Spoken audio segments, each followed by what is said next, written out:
we would like to do some introductions, and I would like for my friend Oliver to introduce himself. I was muted.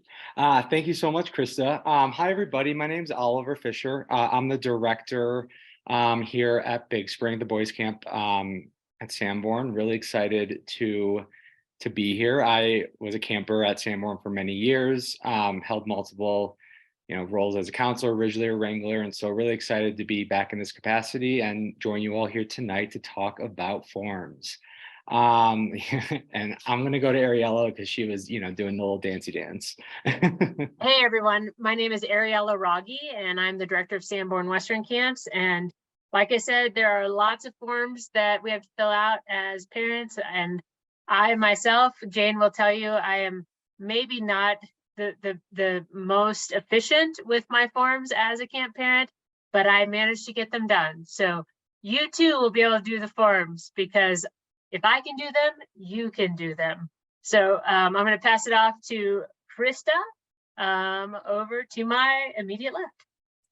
Hello, hi, I'm Krista. I am the director at High Trails, and I am passionate about forms and helping families and parents understand the different forms that we have, because in my past life in camping, I have been a registrar many times over, and so there does exist somewhere on the internet a cheesy video from a decade ago that I made about forms, and so future Sanborn cheesy video coming, I promise. But for now, we will carry on with our presentation, and speaking of registrar, I'd love to introduce Jenny. Hi, my name is Jenny, and I am the camp registrar, office administrator. I also am doing the travel coordination and hope to be at the barn in the summer. And so, yes, if you call camp, I'm probably going to be the one answering the phone and helping you out with those forms. And so now I'm going to pass it off to Jane Sanborn. Hi, everyone. Welcome. I have held most jobs at camp, fortunately not cook, which is in everybody's best interest, but I still work with a lot of the medical parent authorization forms and that sort of thing. So we're glad you're all here.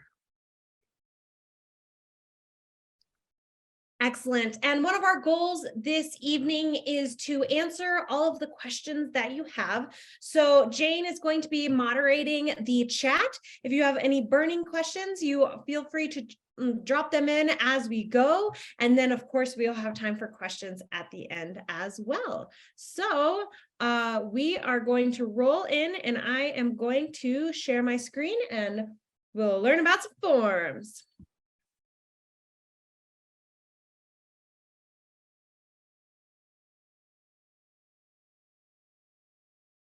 Awesome. Thank you, Krista. Forms, forms, forms. First thing that everybody needs to know is all forms are due April 15th, 2023. And that's except for certain situations that we are going to explain during this particular presentation. So go ahead and get started. Where are the forms, you ask? Well, they're located in your Camp in Touch account. So on our website, you hit the login button, and then you will log into your Camp in Touch space, and that's where you did your camper's application. If you get locked out, never fear. We can help you get unlocked. Just shoot us a quick email, Jenny at Sanborn Western Camps, and she will be able to help you unlock your account. Basically, once you log in, you will land in this dashboard space. And right there at the very top is your Forms and Documents tab. And that's where you're going to click, and it's going to allow you to access all of the forms that you need.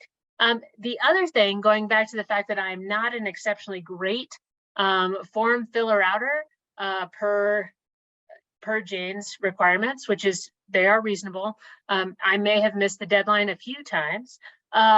Basically, in that companion app, you download that from the App Store, either Android or Apple, and everyone is subscribed. So you already have access to Companion right now.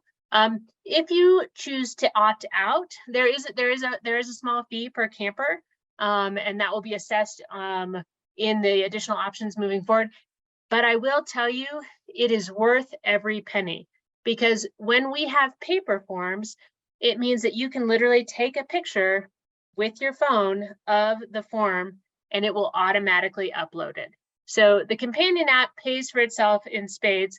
Plus, you upload a picture of your kid, and every week when our photographers upload 500, 600, 700 photos, instead of scrolling through every single one of those, their facial recognition technology has continued to improve every single year, and you will get push photos of your camper using that companion app. So it's a great tool. I highly recommend everyone download it, and you can use your CampMinder, your username, your email that you use to get into your Camp in Touch account, and your password, and that will get you into your companion app. So once you've clicked on the Forms and Documents button in your Camp in Touch or on the Companion app, you're going to see this list of forms. And there's a few different types of forms. You'll notice the very first one that says Outfit List HT/BS.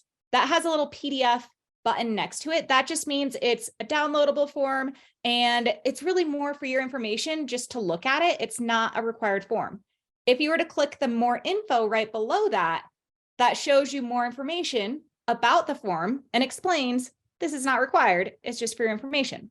Then we also have web-based forms. So you'll see, like, next to the camper photo, parent workplace information, camper profile, how it looks like there's a computer screen next to that.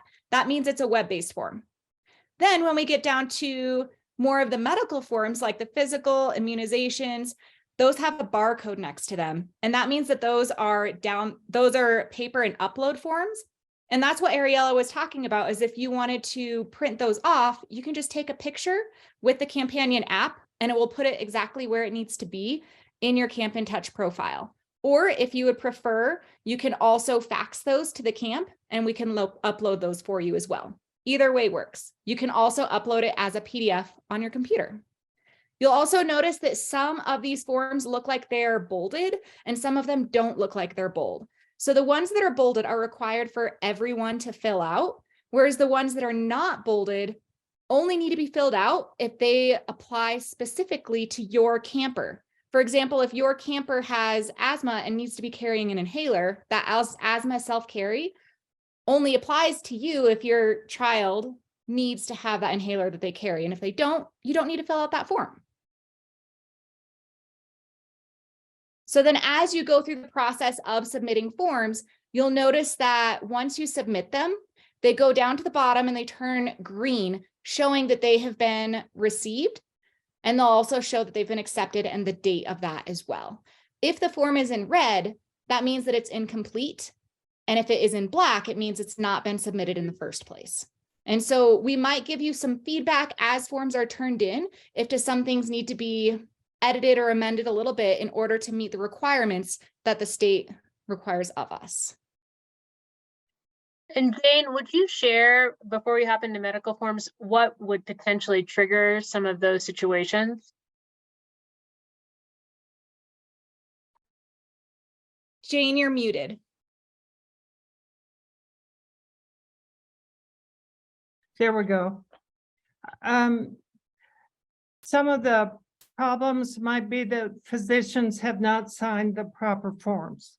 And we'll go into that, but anything in the health line, really except the health history, which is parent authorized and parent filled out, and the physician does not need to sign that. Every other form is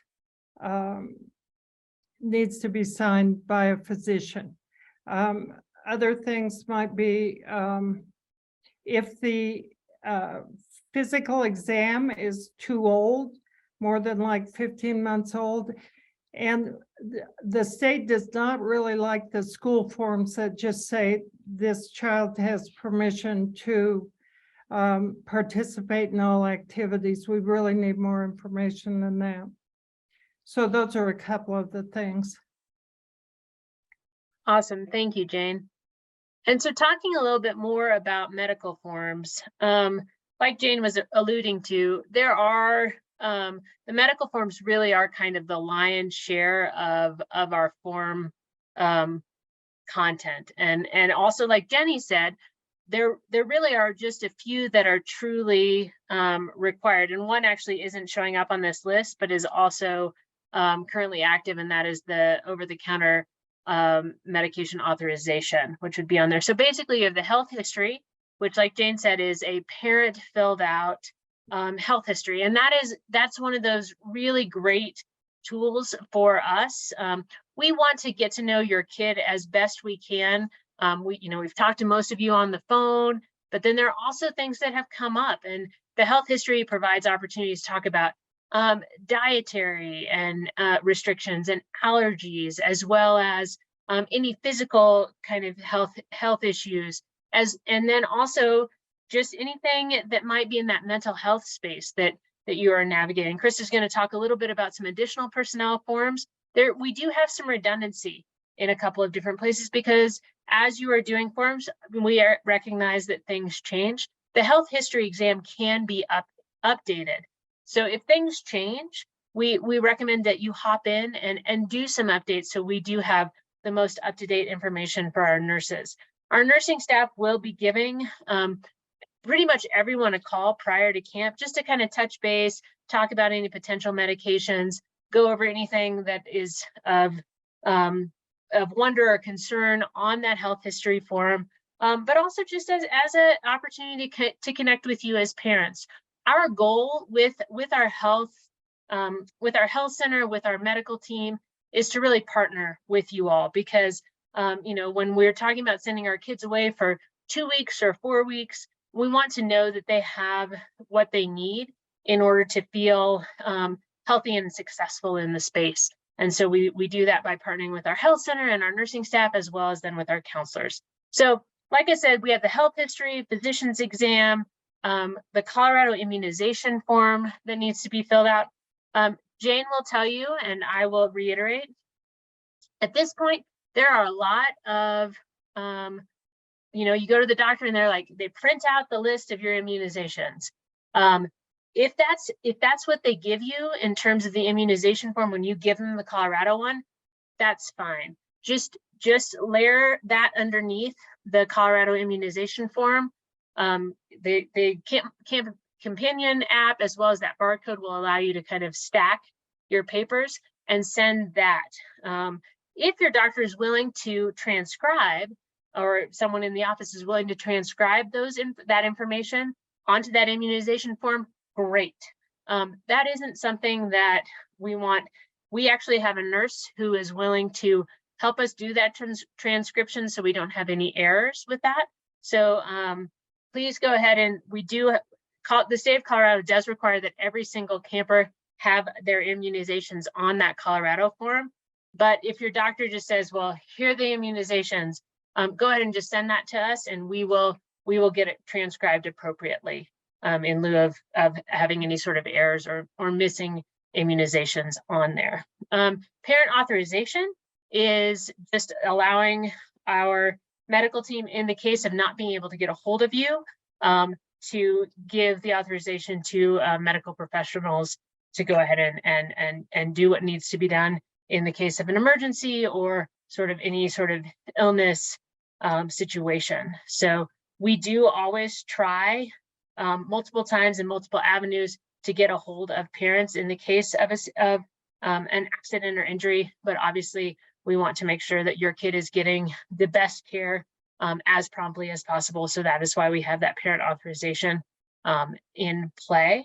The permission for medication administration, that will only be, as Jenny noted, it's not bolded. That will only be needed if your camper is coming to camp with medication. I will say, again, remember, I'm not a great form person, but the that parent authorization, the permission for medication administration, if your physician on that physician exam will include all of the medications your child will be taking at camp, that potentially suffice as long as the dosage and everything that's on that permission for medication administration is the same.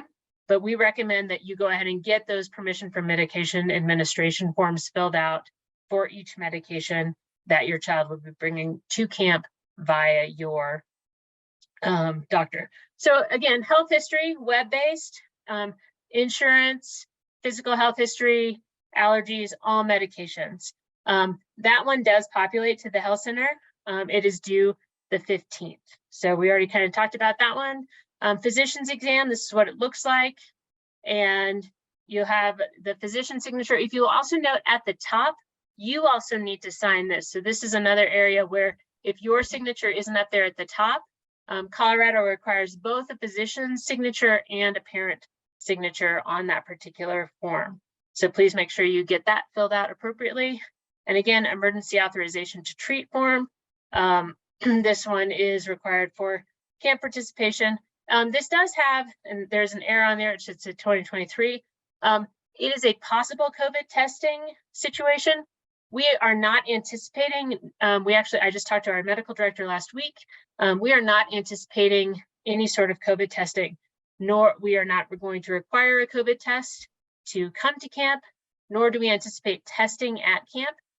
Any sort of COVID testing would be per nurse's judgment and or telehealth recommendation if we were in that situation. And even then, we would still we would touch base with you and talk about authorization and whether we would do that test or not.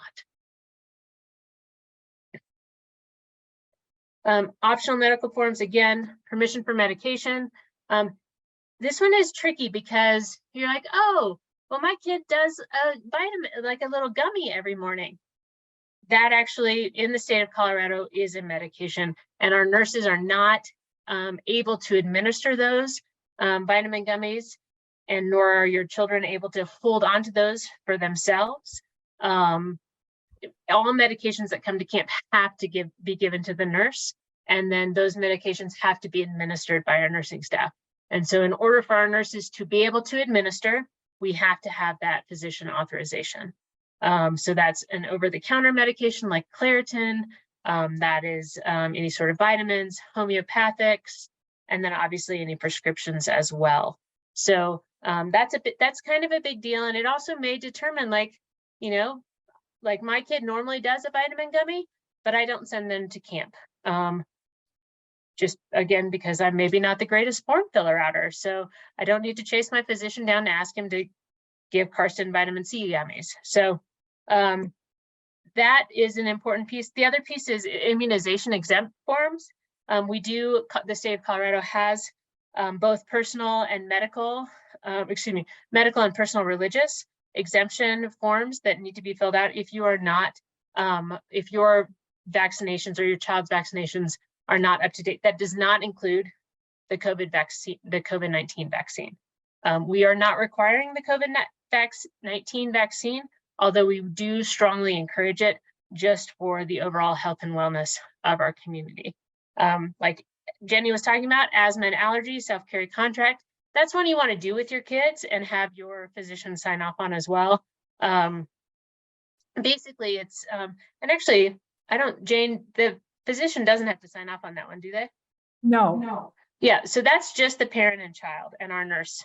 And it's basically just that agreement of like, I know my kid knows how to either self-administer epi or self-administer their asthma medication.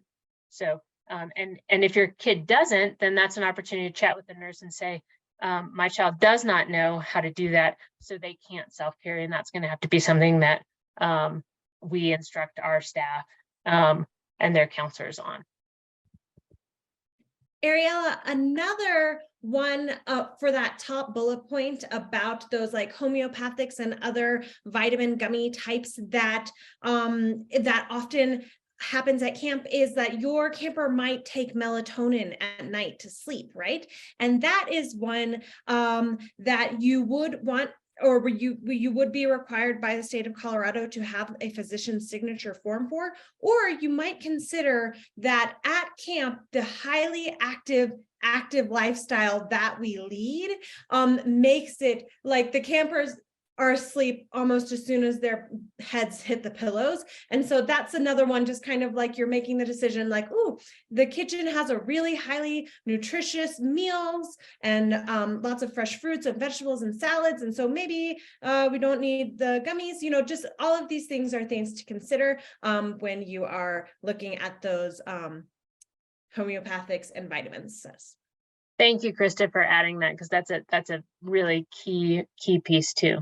All right, I'm going to go ahead, and I know that there's been a lot of conversation in the chat around medical forms, and if anything else comes up, please throw that out there, and Jane and I can respond to those. But I'm going to go ahead and turn it over to Jenny, who is not only our registrar, but she is our travel coordinator. She does all of the things, and she literally talked to every single airline at DIA like 2 weeks ago and learned all sorts of cool things. So Jenny, take it away.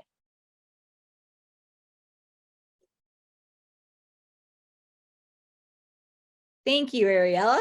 So for the transportation form, it is so important to complete it, even if you are arriving by car. Yes, it's important by airplanes, but it's also important if you're coming by car, because this helps us to assign times for when you are arriving at camp, because we need each camper to check in with the nurses when they arrive. And it's nice for us to be able to stagger those times.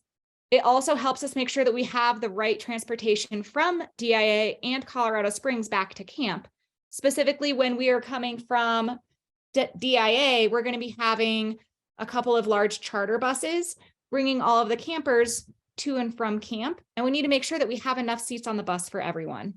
And along with these forms, it does ask you about the baggage, and that can be helpful, but we also understand you probably don't know the answer to that right now, and that's okay. So go ahead and just put something in there for now, because it won't let you submit the form until it's put in there.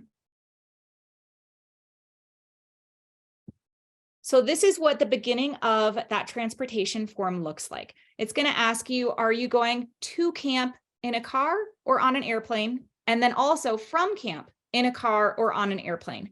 Some campers might arrive at camp in a car and then fly home, and that's okay. When you click on the car button, it's going to ask you to put in a time block. So you might choose the time block of 8 o'clock or 10 o'clock or noon. And then what we are going to do is look at those times that you request and then get back to you with a very specific time. Like for instance, 11:10 a.m. is when you can arrive, so that you can meet with those nurses and not have to wait in line with a bunch of other campers. So that just kind of helps us keep things organized at camp. With your airline travels, this is where you can input information specifically for what is your confirmation number? What time does your flight arrive? What's the flight number? And those are all very important pieces of information to us in order to make sure that we know where to meet your camper when they fly in and where to take your camper when they fly out. Some other pieces of that airline form, it's going to ask you, did you pay for the unaccompanied minor fee already? Did you pay for their bags already? And that's important to us because we want to make sure that we're not paying for that fee a second time if you've already paid for it. Krista? So specifically with flying with unaccompanied minors, we want you to know that we will meet every single kid at their gate, whether they're an unaccompanied minor or not. It doesn't matter. We're going to meet every single kid at their gate, and they won't be in the airport alone ever. Southwest Airlines is usually a really good option because they're very accommodating to Sanborn, and they also offer 2 free checked bags. And we really want to make sure that you guys tell your campers that as Sanborn staff, we're going to be wearing bright orange t-shirts that say Sanborn Western Camps on the front and Airport Crew on the back, so they know how to identify us. And that's how they identify us. And it's super helpful for us. If your kids already have Sanborn gear, have them wear it. It also helps the airlines. And after I spoke with those airlines at DIA, they also mentioned we are happier to give this kid to a Sanborn staff member if the kid is wearing some Sanborn gear as well. And if you guys don't have any Sanborn gear because it's your first year, we send every single kid bag tags, and they can put some of those bag tags on their backpacks that they're carrying on the plane. And it will also say Sanborn and either Big Spring or High Trails. So make sure that you tag your bags. And if you have any Sanborn gear, go ahead and wear that too. If flights are going to change, especially within 2 weeks of arriving at camp or leaving camp on closing day, in addition to changing the form online, please call me or email me to let me know so that we can make a note of the fact that it's changed and we can make sure that we get your kid where they need to be.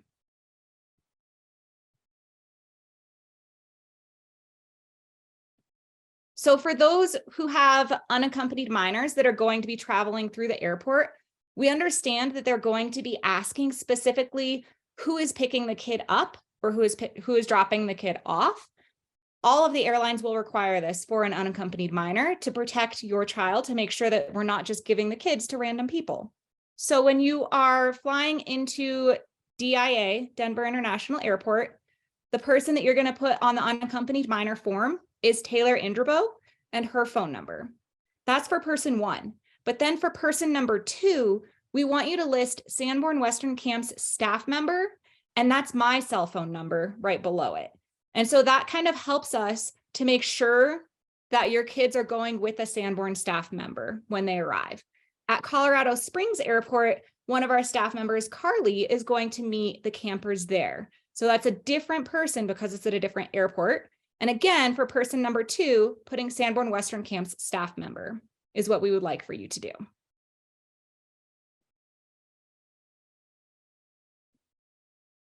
And now I'm going to pass it off to Oliver. All right. I was a little distracted there at the beginning. My counselor when I was in Crestone is on the Zoom call, and yes, David, I am still a Cubs fan, and it's great to see you. But let's talk about some personal forms. So if the camper application, if you are on the Zoom, you are enrolled, and that is complete. So congratulations, we're one step of the way there. In terms of parent workplace information form for Colorado State, it is the state law of Colorado that, in case we are not able to reach you over the phone or via email, that we are able to reach you at your workplace. And so that's why that question on the forms is there, is to give us more, information on how we can reach you. And then, next up is the liability release form. And so, really, Sanborn, safety is our number one priority. We have, so many safety measures in place. We have an incredible staff training.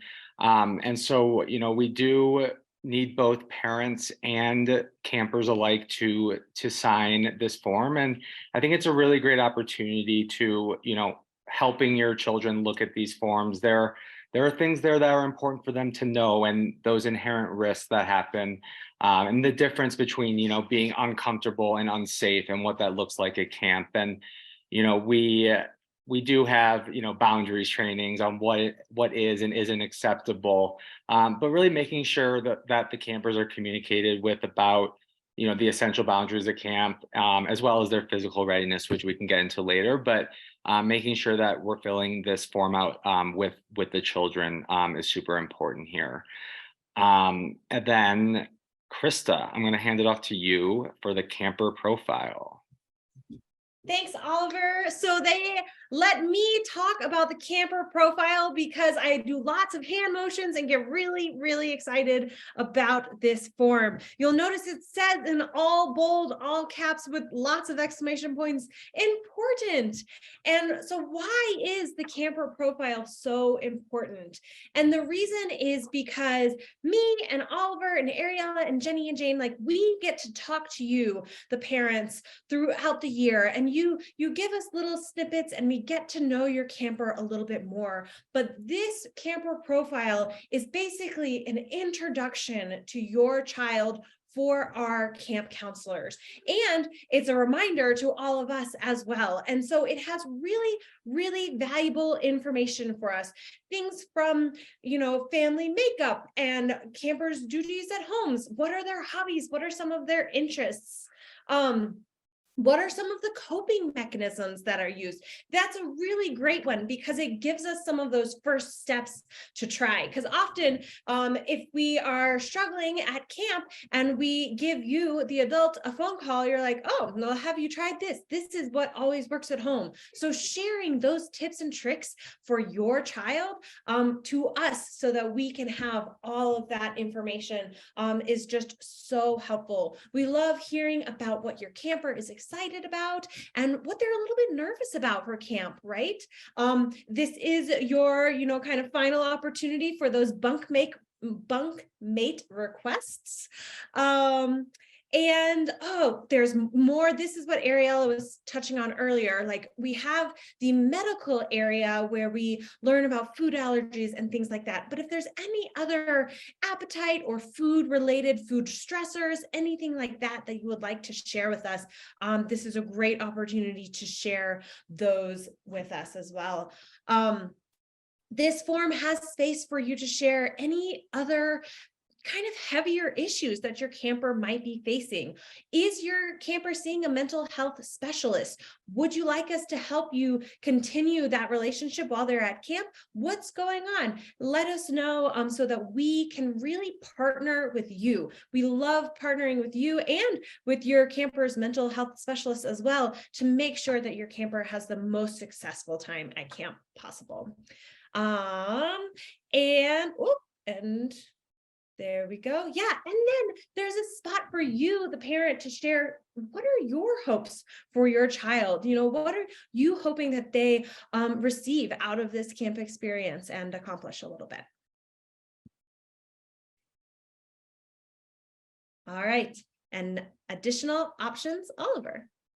Awesome. So additional options, this will be live on May 1st. And so it will be after the forms deadline, but we'll be launching this on May 1st. And so this really this is surrounding equipment purchases and rentals. And it really is helping us, reserve and have the inventory to make sure that, your campers are going to have the most successful summer. And you'll be sent kind of a flyer in the mail, and you'll be able to really go over everything with your camper in terms of their expenses throughout the summer. And the purchases and rentals, in terms of rentals, we have sleeping bags. We don't offer sleeping bags to purchase, but sleeping bags for rentals, riding boots, linens, and blankets for the beds. And then for purchases, those we have those Crazy Creeks and day packs, as well as those smaller items like water bottles, utensil kits, and stuff like that, as well as the camper store as well. And so one thing important to note is that you will be billed at the end of the summer, at the end of the session, for those additional expenses that you choose with your camper. And I am going to pass it back to Krista to. Totally, yes. And I believe this additional options form is also a great opportunity for you to chat with your camper about what is in the camp store. And because sometimes for some of our campers, they see all of the clothing items and apparels and hats, and they're like, oh, and my Aunt Kathleen needs one of these hats. Oh, and of course I need an extra large sweatshirt too. And so talking with your camper ahead of time about what is appropriate purchases for them from those camp store items as well is super helpful, so that you don't have any surprises towards the end of camp based on their choices. And one reason that we offer them choices is because we love letting our campers have that autonomy, right? Have that autonomy to make decisions and purchase items from the store independently. And so please take this opportunity to chat with your child, especially if you know that they are going to be super tempted to purchase one of everything or the same thing in all the colors. All right. And we will send out a kind of a little pamphlet later this month that details, really it's going to be kind of like a little packing cheat sheet. And so it will have on one side the list of all of the available rental items and how much that costs, as well as then potentially the store items. And we do have like camping equipment. So if you need like the spork or a water bottle or a pair of wool socks, we have those things for purchase as well. So all those things will be listed, as well as then a packing list. And so you can go through with your camper, kind of look at, what you might want to rent or purchase from camp and come up with a rough total of what those camper expenses will look like. And then they'll also include like, any ground transportation from the airport or potentially any, store fees, that kind of thing. But on the whole, you can kind of get a rough estimate using this pamphlet of like how much we're hoping to spend. And that's the great place to have that conversation with your child. And then you also have this packing list that's right there that you can make note of what you're sending them with. It's a great thing. It's actually a great thing to also send with them to camp to help them track, what they brought, because I have been sending my son to camp for a number of years, and it is amazing to me what he forgets that he brought, like, a jacket. And so these things happen. But it is nice to help your kids find that autonomy, like Krista was talking about, and practice some of that responsibility and accountability around both their purchases at camp as well as holding on to those possessions. All right. And so we have reached the end of our slides, and we would love to continue answering any questions that you have. If you would like to toss them in the chat, please feel free to put them there. Also, there is like a raise hand function, or you can unmute yourself and say, me, choose me. And we'll be happy to answer your questions as we wrap up here.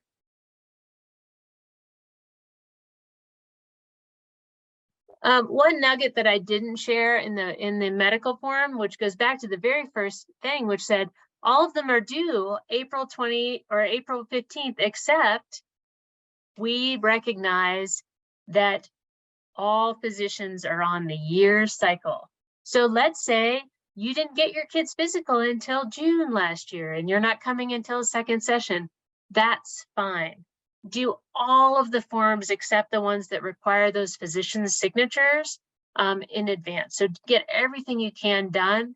The health history in particular is really helpful for our nurses, but get us those physicians' exams as soon as possible once you're able to get to the doctor. We don't need anyone to pay extra. Just make sure that, like Jane said, that physical is within 15 months of the beginning of camp. That's correct, Jane? Yeah, that works.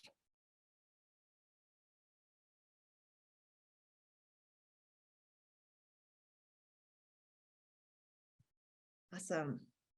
And I know a lot of times, questions about, complex things like forms may pop up after the Zoom. And so Jane did drop all of our emails there, as well as the camp phone number. So feel free to give any of us a call at any time, as well as email us, and we're happy to answer any questions. We will stick around for a few minutes to continue answering questions, but wanted to just throw that out there. We really appreciate everyone choosing to hop on this evening to learn a little bit more about these processes and help support, the experience for the kids at camp, and to streamline it for yourselves. So do download that companion app. It is a lifesaver, and also feel free to do those forms on your desktop or laptop as well. Ariella, someone just asked, they missed the last Zoom. Will there be any more Zooms for the kids? Krista, what do you think? So that is a great question. Currently, we have reached the end of our scheduled Zoom sessions.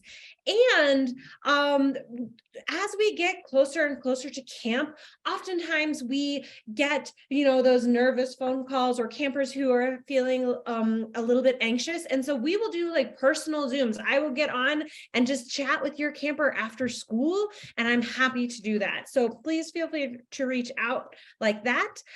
We also recorded the roadshow, which is our biggest Zoom that talks a little bit about camp. So that's a great one to share and kind of like watch as a family with a bowl of popcorn ahead of camp. But yeah, just send me an email, send Ollie an email, and we're always happy to set up calls for your camper as well.